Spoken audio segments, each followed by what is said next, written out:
Shabbat Shalom. This week's Torah portion, Vayeishev, crystallizes that dysfunctional family dynamics that are evident throughout the book of Genesis.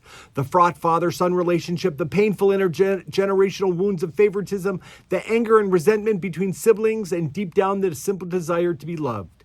Joseph was thrown into an empty pit, no water in it, only snakes and scorpions. He reached his lowest level of darkness. It is a tragic and traumatic story. Our story begins with love.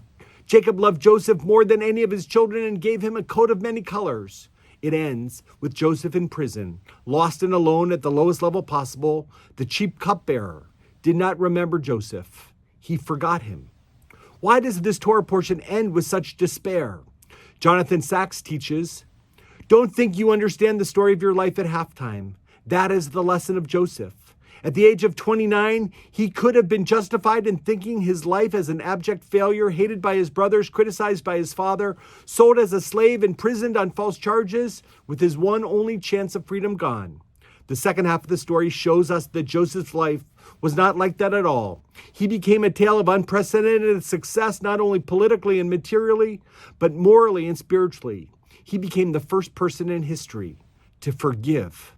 Joseph is an amazing example of a particular kind of spiritual archetype who never gives up or gives in to despair. In fact, it almost seems like he thrives on crisis.